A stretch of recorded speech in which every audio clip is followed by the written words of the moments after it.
its 11th hour, the Congress has thrown a shocker for all.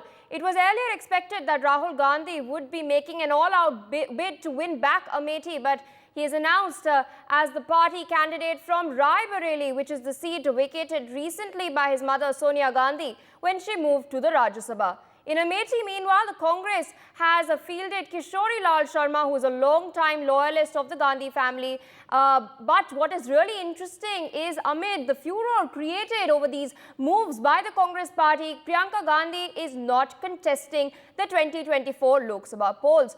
This decision of the Congress comes after weeks of suspense as to who will be contesting from these two legacy seats.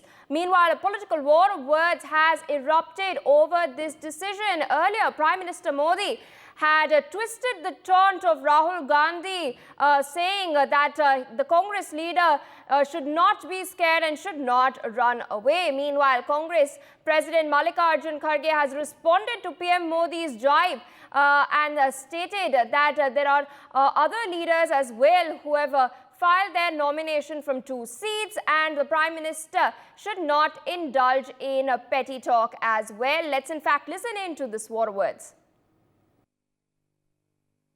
मैंने पहले ही बता दिया था कि शाहजादे वायनाड में हारने वाले हैं और हार के डर से जैसे ही वायनाड में मतदान समाप्त होगा वो दूसरी सीट खोजने लग जाएंगे। और अब दूसरी सीट पर भी उनके सारे चेले चपाटे कह रहे थे अमेठी आएंगे, अमेठी आएंगे, लेकिन अमेठी से भी इतना डर गए, इतने डर गए, वहां से भागकर अब रायबरेली में खोज रहे हैं रास्ता। ये लोग गुम गुम कर सबको कहते हैं डरो मत। मैं भी आज उन्हें कहता हूं और बड़े जी भर के कहता हूं, अरे डरो मत, भागो मत।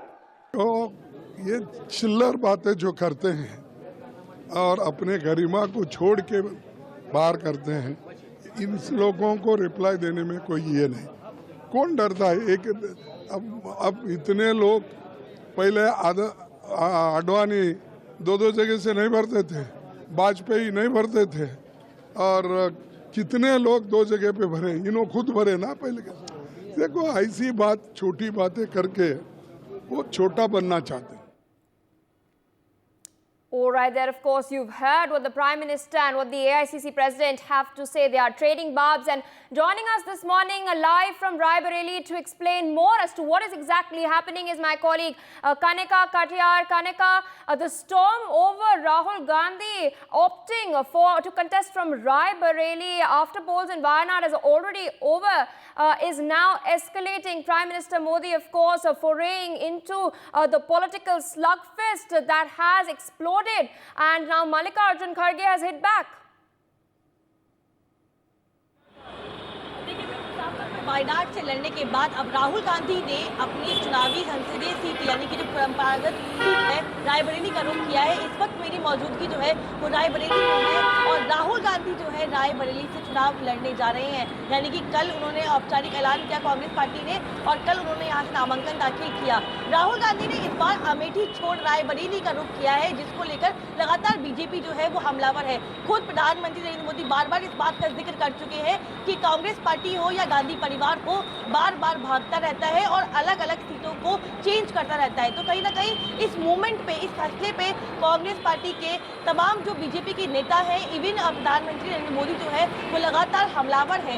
हालांकि प्रधानमंत्री ने बार बार कहा कि राहुल गांधी जो है वायनाड से हारने वाले हैं। वो इस बात का बड़ा दावा कर रहे हैं कि इस बार जब वायनाड राहुल गांधी गए हैं तो वहां से भी वो हार जाएंगे। लेकिन मल्लिकार्जुन खड़गे ने उन्हीं की बातों का रिप्लाई करते हुए इस बात का जिक्र किया कि जिस आरोप को बीजेपी बार बार लगाती है कि सीट छोड़ दी, सीट बदल दी, भाग गए, ऐसा बीजेपी के कई नेता और पूर्व प्रधानमंत्रियों ने भी किया है। उन्होंने लाल कृष्ण अडवाणी का जिक्र किया, उन्होंने कई नेताओं का जिक्र करते हुए यानी कि एग्जाम्पल के तौर पे अपनी बात को रखा है। लेकिन बिल्कुल कहीं ना कहीं अब रायबरेली का जो मुकाबला है या रायबरेली की जो सीट है वो अपने आप में इंटरेस्टिंग सीट बन गई है, क्योंकि राहुल गांधी जो है अब यहाँ से चुनाव लड़ रहे हैं। और कहा जाता है कि रायबरेली सीट की बात करते हैं तो ये गांधी परिवार की परंपरागत सीट है, यानी कि अगर बात करें तो इंदिरा गांधी, इससे पहले फिरोज गांधी, तमाम जो गांधी परिवार के लोग रहे हैं वो इसी सीट से चुनाव लड़ते रहे हैं। और एक बार सोनिया गांधी के जाने के बाद, यानी कि अब 2019 तक सोनिया गांधी यहाँ चुनाव लड़ती आई थी, अब वो राज्यसभा की सांसद बन गई है और सोनिया गांधी ने अपनी गांधी परिवार की ये विरासत की सीट जो है वो राहुल गांधी को दी है। तो कहीं ना कहीं मुकाबला जो है बड़ा इंटरेस्टिंग होगा। लेकिन बीजेपी लगातार इस फैसले को लेकर गांधी परिवार और कांग्रेस को टारगेट भी कर रही है और राहुल गांधी के लिए लगातार जो आरोप लगते आए हैं कि राहुल गांधी अमेठी छोड़ पहले वायनाड भाग गए, अब एक बार फिर उत्तर प्रदेश में आए हैं तो अमेठी नहीं गए बल्कि रायबरेली आ गए हैं। तो यानी कि कहीं ना कहीं देखा जाए तो बीजेपी की ओर से इस फैसले को लेकर तमाम तरह के आरोप जो है वो कांग्रेस पार्टी और राहुल गांधी पे लगाए जा रहे हैं। For more such videos, subscribe to the NewsX YouTube channel, hit the bell icon.